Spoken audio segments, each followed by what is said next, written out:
Kamusta po ako si Dr. Mateo Reyes, isang manggagamot na dalubhasa sa kalusugan at kagalingan ng mga nakatatanda at nais kong talakayin ang isang bagay na mahalaga ngunit madalas ay nababalot ng katahimikan. Naisip nyo na ba kung ano ang nangyayari sa inyong katawan, isipan at espiritu kapag itinigil ninyo ang isa sa pinaka-natural, personal at makapangyarihang gawain sa buhay, ang pagsasalsal o sariling pag-aaliw? Sa inyong mga ginintuang taon, marami sa ating mga senior ang lumaki sa isang kultura kung saan ang pagpapahayag ng sexualidad, lalo na kung nag-iisa, ay ibinubulong lamang, kinukutya o tuwirang ikinakahiya.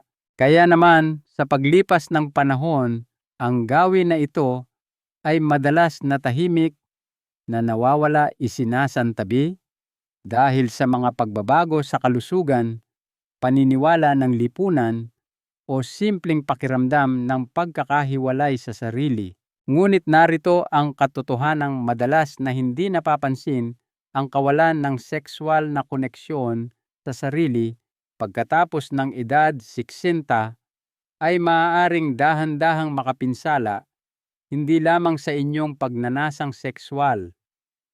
Maaari itong makaapekto sa inyong buong kagalingan. Hindi ito tungkol sa kalaswaan. Ito ay tungkol sa buhay, tungkol sa sirkulasyon, mga hormone, pagtulog, kumpiyansa, kalusugan ng prostata, emosyonal na katatagan, at tungkol sa dignidad at pagtanda. Bago tayo magpatuloy, kung hindi pa po kayo nakasubscribe, hinihikayat ko kayong pindutin ang button na iyan para hindi ninyo makaligtaan ang iba pang mga tip sa kalusugan na para sa inyo. Kung nagustuhan ninyo ang video na ito, i-type ang 1 sa mga komento. Kung hindi naman, i-type ang 0 para malaman ko kung paano ko pa mapapaganda ang nilalaman para sa inyo. Ang katawan ay tumutugon sa hindi na nito natatanggap sa ating pagtanda. Maraming mga tungkulin sa katawan ang bumabagal, hindi na dahil sa edad, kundi dahil sa kawalan ng aktibidad. Tulad ng mga kalamnan na lumiliit kapag hindi nag-eehersisyo at mga kasukasuan na naninigas kapag hindi iginagalaw ang mga ari-arian o organong sexual, ay ganoon din ang tugon.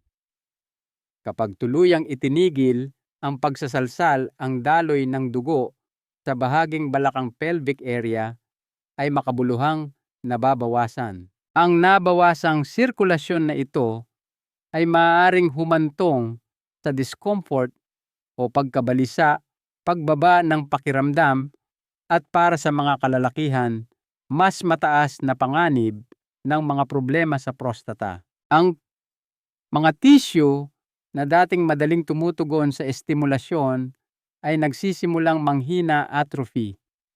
Nagiging hindi na gaanong elastiko, hindi na gaanong tumutugon, at minsan pa nga ay masakit. Para sa mga kababaihan, maaaring tumindi ang pamamaga ng ari, vaginal dryness, iritasyon o pangkalahatang pakiramdam ng pagkakahiwalay sa sariling katawan. Ang pinakanakakagulat sa maraming senior ay kung gaano kabilis mangyari ang mga pisikal na pagbabagong ito.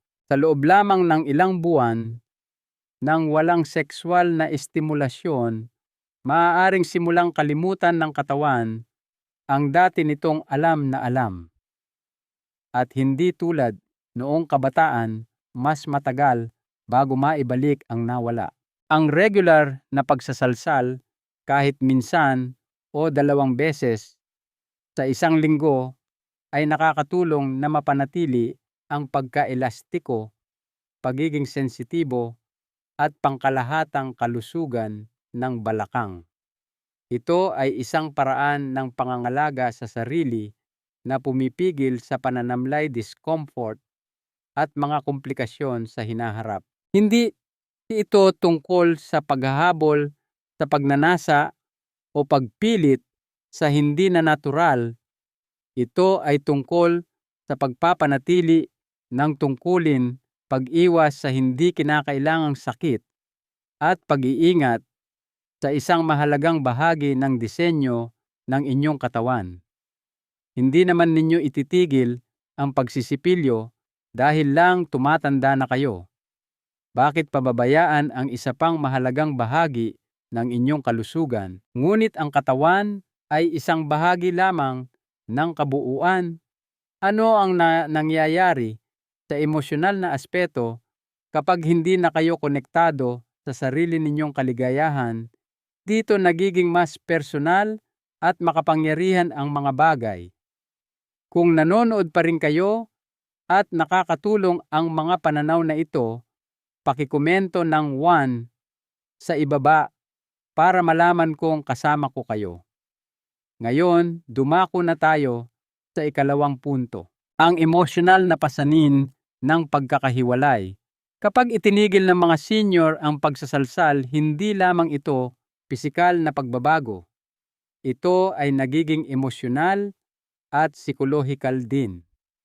Sa paglipas ng panahon, maraming nakatatanda ang nagsisimulang makaramdam ng pagkakahiwalay sa kanilang sariling katawan, na para bang sila ay tagapag-alaga na lamang ng isang sisidlan sa halip na naninirahan dito. Ang emosyonal na pagkakahiwalay na ito ay maaaring tahimik na magpakita sa simula kawalan ng interes sa sariling anyo, nabawasang pagpapahalaga sa sarili, o kahit isang banayad na pakiramdam ng pagiging hindi nakikita. Ang dating pinagmumulan ng kaginhawaan, paglaya at saya ay nagiging isang bagay na iniiwasan o nakakalimutan. Ang pagsasalsal, bagamat napaka-personal, ay lubos ding nagpapatibay sa sarili. Ipinaalala nito sa inyo na ang inyong katawan ay pag-aari pa rin ninyo, na kaya pa rin ninyong makaramdam, pumili at makisangkot sa isang bagay na para lamang sa inyong sariling kasiyahan. Para sa maraming nakatatanda, ang simpleng gawaing ito ay nagpapanumbalik ng pakiramdam ng pagkakaroon ng kontrol at pagkakakilanlan na madalas kumukupas sa edad. Hindi lamang ito tungkol sa sexual na kasiyahan. Ito ay tungkol sa emosyonal na katatagan, kumpiyansa sa sarili, at koneksyon sa inyong panloob na buhay. Kung wala ang pribadong ritual na ito, maaaring lumalim ang kalungkutan, tahimik na lumaki ang pagkabalisa, at isang pakiramdam ng emosyonal na pagkamanhid ang maaaring pumalit sa masiglang panloob na mundo na dati ninyong kilala. Para sa ilan, maaari pa itong makaapekto sa kanilang pakikipag-ugnayan sa iba, mas kaunting init, mas kaunting pagiging bukas, mas kaunting saya. Ngunit may isang makapangyarihang katotohanan na marami ang hindi namamalayan hanggang sa halos huli na. Kapag itinigil ninyo ang intimate na koneksyon sa inyong sarili, maaari kayong dahan-dahang magsimulang mahiwalay sa mundo sa inyong paligid. At tulad ng malalaman ninyo sa lalong madaling panahon, ang emosyonal na distansyang ito ay hindi lamang nananatili sa puso. Umaabot din ito sa mga organo, lalo na sa isang mahalagang glandula na iilan lamang ang pinag-uusapan hanggang sa huli na ang lahat. Ang kalusugan ng prostata ay nakasalalay sa aktibidad. Para sa mga nakatatandang kalalakihan, iilan lamang ang mga bagay na kasing tahimik na mahalaga sa pangmatagalang kalusugan gaya ng prostata.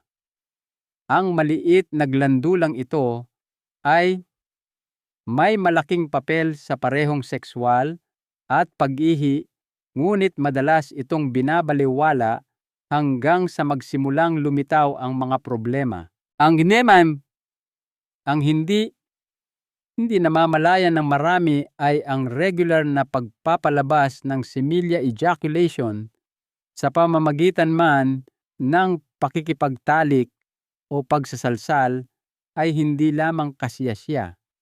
Ito rin ay proteksyon. Kapag tuluyang itinigil ng isang lalaki ang pagsasalsal, maaaring magsimulang manamlay ang prostata. Maaaring maipon ang mga likido at humantong sa isang kondisyon na kilala bilang pamamaga ng prostata, prostate congestion, na nagdudulot ng discomfort presyon at kahit na mas mataas na panganib ng pamamaga o impeksyon sa paglipas ng panahon. Ang pagpapalabas ng similya ay nakakatulong na panatilihing aktibo ang prostata, nililinis ang mga lumang likido at pinasisigla ang daloy ng dugo sa rehiyon. Kung wala ito ang glandula, ay maaaring maging mas madaling lumaki na kilala bilang benign prostatic hyperplasia, BPH, na maaaring makagambala sa pag-ihi at humantong sa madalas na pagpunta sa banyo sa gabi o kahit na ang pangangailangan para sa medikal na intervention. Hindi lamang ito teorya.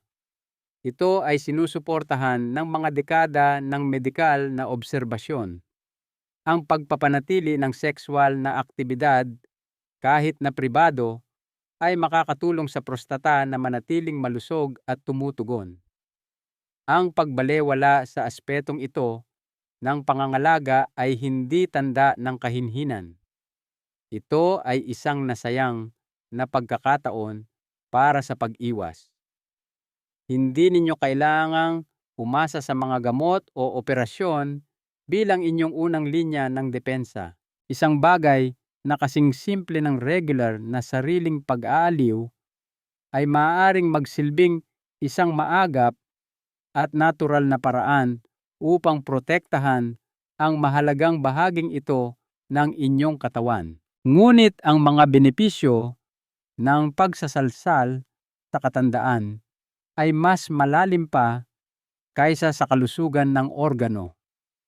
Paano kung sabihin namin sa inyo na ang maliit na gawaing ito ay nakakaapekto rin sa chemistry ng inyong utak, humuhubog kung paano kayo natutulog, kung ano ang inyong nararamdaman, at kahit gaano kalinaw ang inyong pag-iisip bawat araw.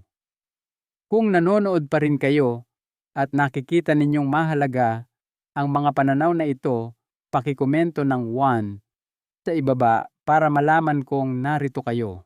Ngayon magpatuloy tayo sa ika-4 na punto, balanse ng hormone at chemistry ng utak.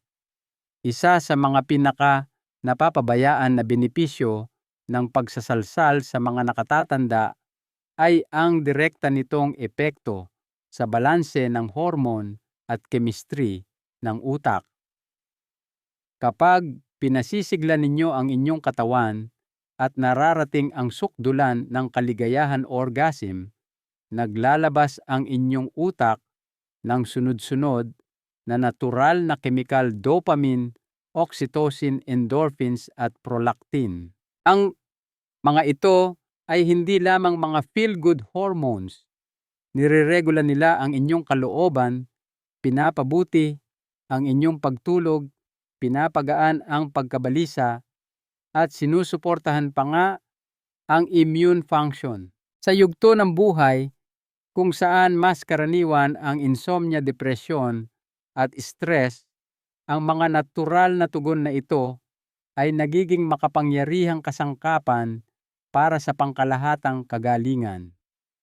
Tinutulungan kayo ng dopamine na makaramdam ng motibasyon at emosyonal na pakikisangkot.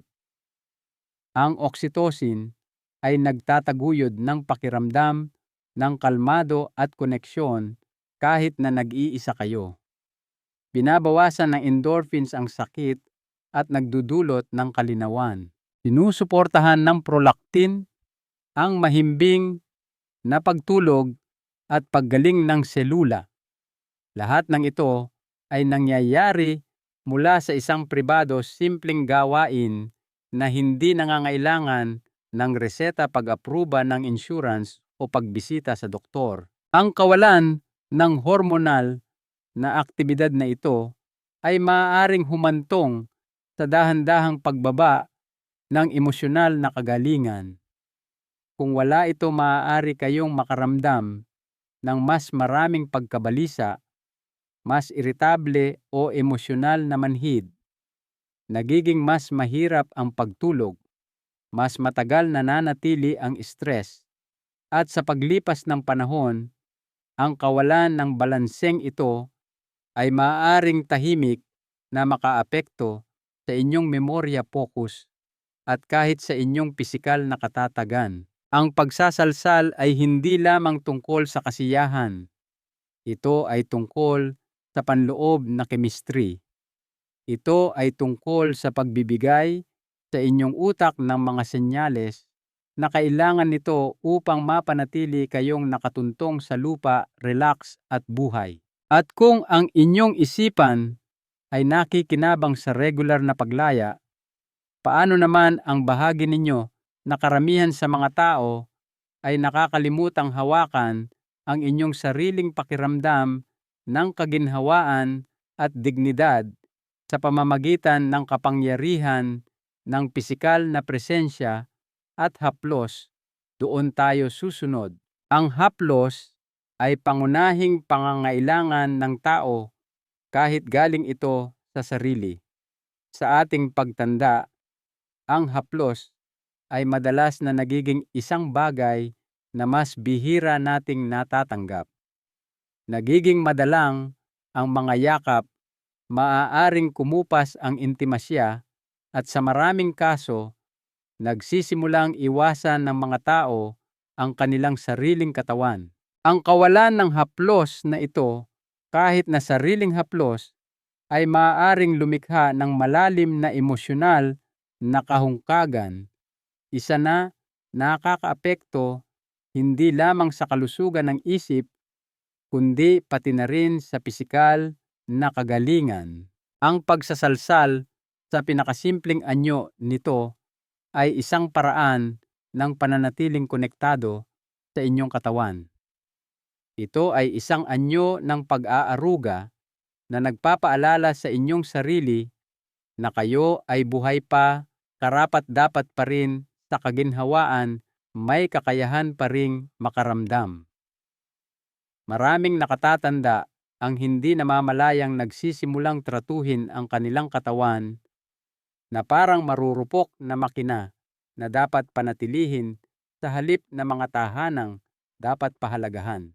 Ginagawa nila ang mga rutina pagligo, pagbibihis, pag-inom ng gamot nang hindi tunay na kinikilala ang kanilang pisikal na sarili ng may init o kabaitan.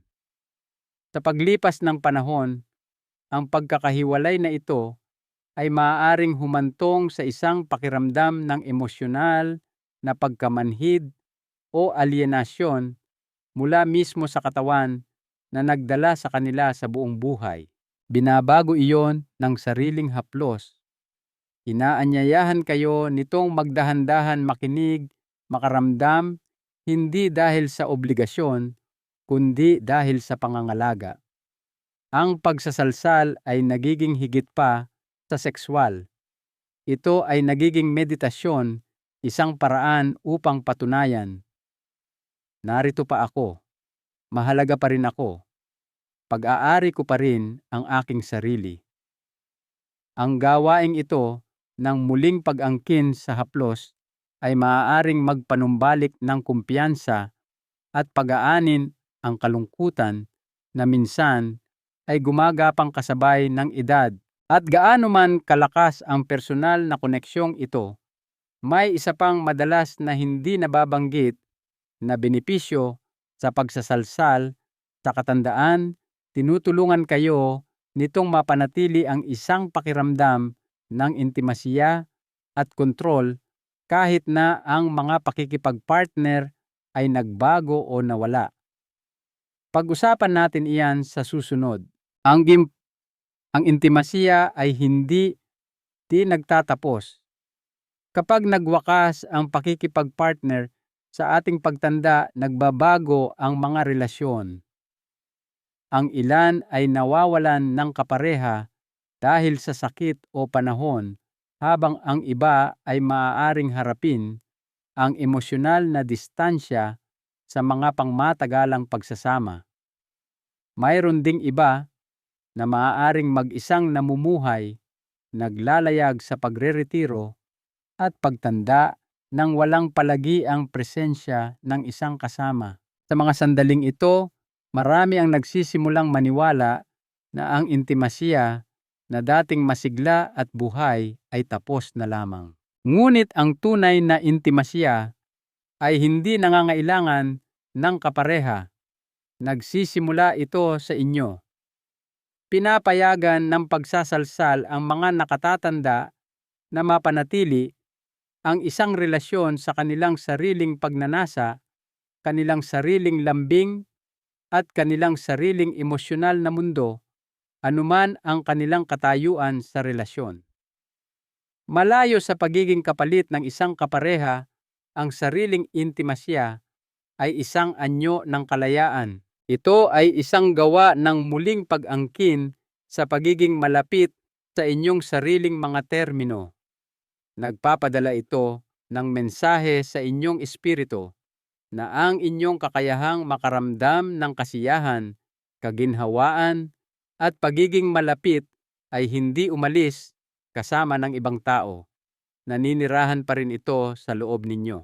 Ang ganitong uri ng pribadong koneksyon ay lalong mahalaga kapag ang pisikal o emosyonal na pagiging malapit sa iba ay hindi posible. Nakakatulong itong mapanatili ang isang pakiramdam ng emosyonal na balanse at personal na kapangyarihan.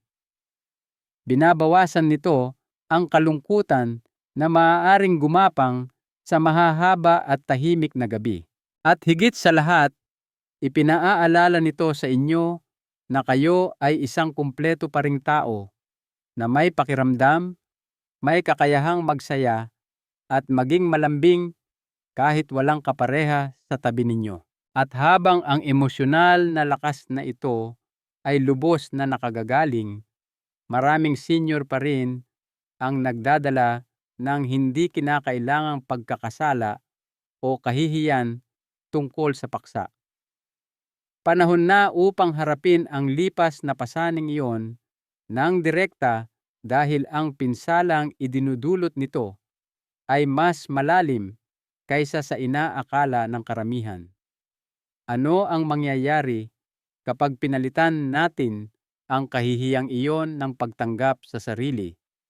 Ang sagot ay maaaring magbago sa paraan ng inyong pagtanda. Ang kahihiyan ay dapat nang iwanan.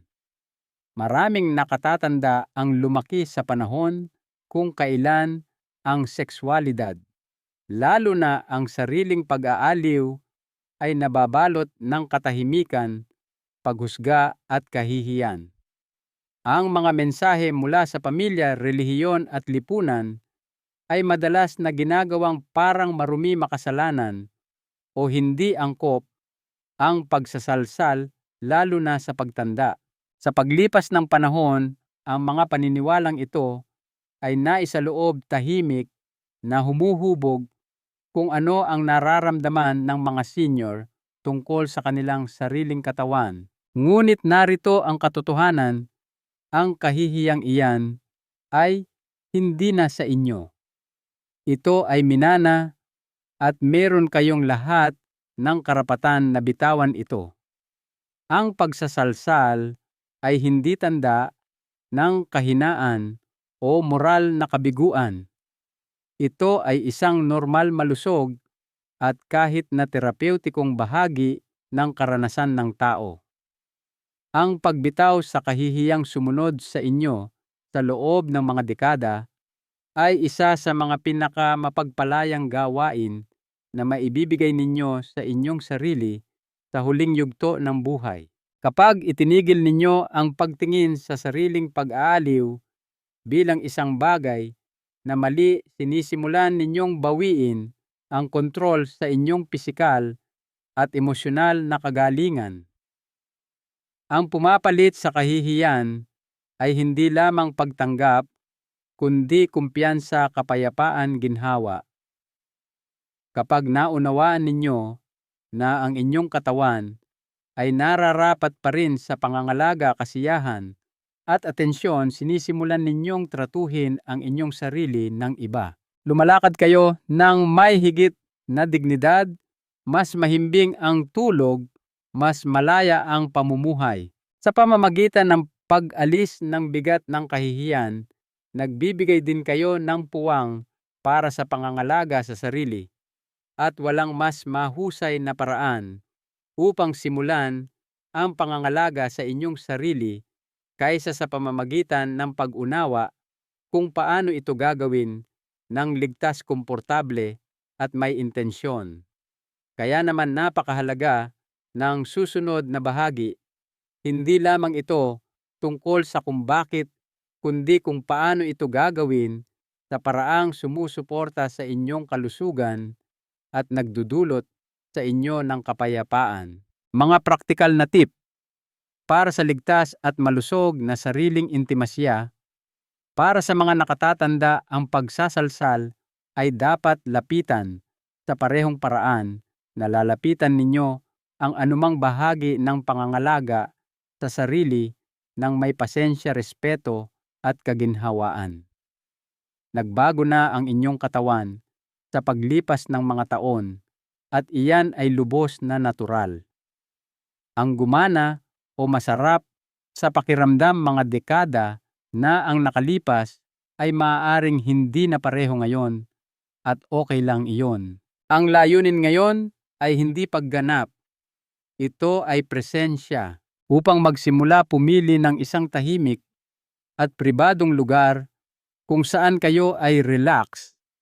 Bigyan ang inyong sarili ng pahintulot na mag-explore ng walang pressure. Hindi ninyo kailangang magmadali. Hayaang maging sa inyo ang oras na ito ng walang distraksyon o paghusga. Ang paggamit ng pampadulas lubricant ay maaaring makagawa ng malaking pagkakaiba, lalo na para sa balat ng nakatatanda o kung naging issue na ang pagkatuyo. Binabawasan ng mga pampadulas ang pagkiskis, pinipigilan ang iritasyon, at maaaring aktwal na mapahusay ang pakiramdam. Maaari kayong mag-eksperimento sa iba't ibang uri hanggang sa makahanap kayo ng angkop sa inyong mga pangangailangan. Para sa mga kalalakihan, maglaan ng oras sa estimulasyon. Hindi na kailangang maghangad ng partikular na resulta. Para sa mga kababaihan, ang banayad na haplos at kamalayan sa mga sensitibong bahagi ay maaaring muling ikonekta kayo sa mga nakalimutang sensasyon. Nakakatulong din na mag-focus sa kung ano ang nararamdaman ng inyong katawan bago, habang at pagkatapos. Mas relax ba kayo? Mas kalmado? Mas konektado sa inyong sarili? Ito ay mga senyales na gumagana ang inyong pagsasanay, hindi lamang sa pisikal, kundi pati na rin sa emosyonal. Ang sariling intimasya ay hindi isang bagay na dapat ikahiya. Ito ay isang anyo ng tahimik na lakas at kamalayan sa sarili. Tulad ng anumang kasanayan sa kalusugan, mas mahalaga ang pagiging pare-pareho kaysa sa tindi. Ang banayad at regular na koneksyon sa sarili ay maaaring sumuporta sa inyong kalooban, sirkulasyon, pagtulog, at pakiramdam ng personal na kapangyarihan. At ngayong alam na ninyo kung paano ito gagawin sa isang malusog at magalang na paraan, ano ang mangyayari kung pipiliin ninyong patuloy na balewalain ang bahaging ito ng inyong kalusugan, maaaring magulat kayo sa mga pangmatagalang panganib. Isang huling salita, ang pinakapersonal na gawa ng pangangalaga sa sarili. Habang nakatayo kayo sa yugtong ito ng buhay, kasama ang lahat ng yaman, karunungan at pagninilay nito, malamang na naunawaan na ninyo ang isang mahalagang bagay: ang pagtanda ay hindi tungkol sa paghina. Ito ay tungkol sa muling pagtuklas. Hindi kayo kumukupas, kayo ay nag-e-evolve. At isa sa mga pinaka-intimate, madalas na napapabayaang bahagi ng ebolusyong iyon ay ang relasyon ninyo sa inyong sariling katawan. Para sa maraming nakatatanda, ang ideya ng pagsasalsal ay maaaring dala pa rin ang bigat ng kahihiyan, pagkapahiya o pakiramdam na hindi na ito nabibilang sa kabanatang ito ng buhay. Ngunit paano kung nabibilang pa rin ito? Paano kung sa katunayan ngayon, ang pinakamahalagang panahon upang muling kumonekta sa bahaging ito ng inyong sarili, hindi para sa iba, hindi para sa pagganap, kundi para sa paggaling, para sa presensya, at para sa kapayapaan? Ang inyong katawan, bagamat iba na sa mga nakaraang dekada, ay pag-aari pa rin ninyo. Tumutugon pa rin ito sa pangangalaga. Nagre-react pa rin ito sa kabaitan. Yumayabong pa rin ito sa atensyon. Ang haplos sa anumang anyo ay isang pangangailangan ng tao, at kapag ang haplos na iyon ay nagmumula sa inyo, ito ay hindi lamang pisikal. Ito ay espiritual. Ito ay emosyonal. Sinasabi nito sa inyong puso, narito ka pa, mahalaga ka pa. Ang pagsasalsal sa yugtong ito ng buhay ay hindi isang kahiyahiyang gawain. Ito ay isa sa mga pinakamalalim na gawa ng pangangalaga sa sarili na magagawa ninyo.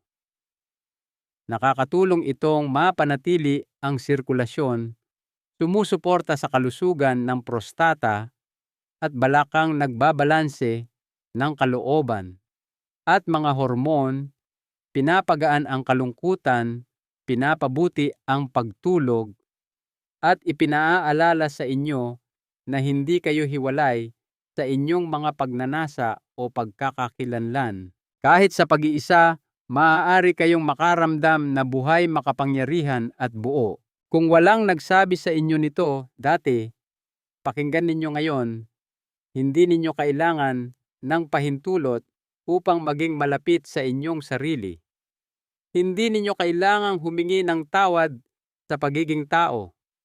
Hindi ninyo kailangang dalhin ang mga lipas na paniniwala na nagpapatahimik sa inyong mga pangangailangan o nagbabalewala sa mga katotohanan ng inyong katawan. Karapat-dapat kayong makaramdam. Karapat-dapat kayong magpahinga ng walang kahungkagan. Karapat-dapat kayong tumingin sa salamin at makita ang isang taong karapat-dapat pa ring hawakan, mahalin at maging. Madalas na nakakalimutan ng mundo ang kapangyarihan ng mga tahimik na ritual ng pagsasara ng pinto, malalim na paghinga at pagbibigay sa sarili ng hindi maibibigay ng iba. Ngunit sa sandaling iyon, kapag bumagal ang mundo at bumalik kayo sa inyong sarili, maaari kayong makahanap ng isang bagay na sagrado, isang muling pagkonekta, isang paglambot, isang kislap. Kaya habang sumusulong kayo, dalhin ninyo ang katotohanan ito. Ang pagsasalsal ay hindi isang bagay na dapat itago, husgahan o balewalain sa pagtanda.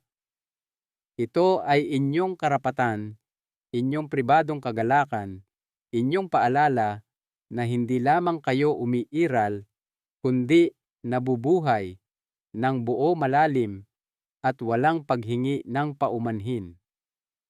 Ang inyong paglalakbay ay hindi patapos. ang inyong katawan ay nakikinig pa rin.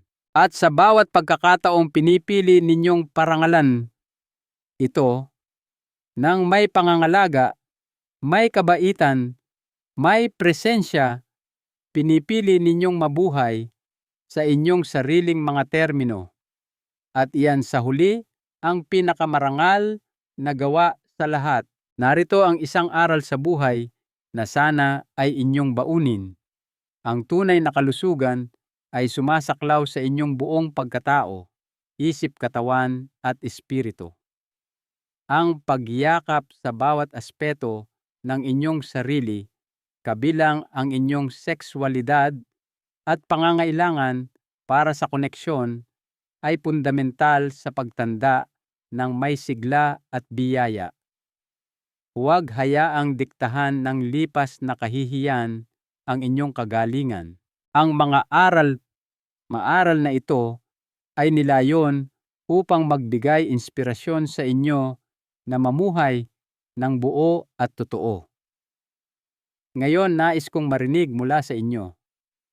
Maglaan ng sandali upang magnilay at ibahagi ang isang bagay na inyong natutunan o naiisip ng iba pagkatapos ng talakayang ito. Suportahan natin ang isa't isa sa paglalakbay na ito. Kung nakatulong sa inyo ang video na ito, pakitype ang 1 sa mga komento. Kung hindi naman, huwag mag-atubiling magkomento ng 0. Malaki ang halaga ng inyong puna. Huwag kalimutang i-like, i-share ang video na ito sa mga kamag-anak o kaibigan na maaaring makinabang at mag-subscribe para sa higit pang nilalamang tulad nito. Salamat sa panunood at naway mamuhay tayo ayon sa ating sariling mga termino.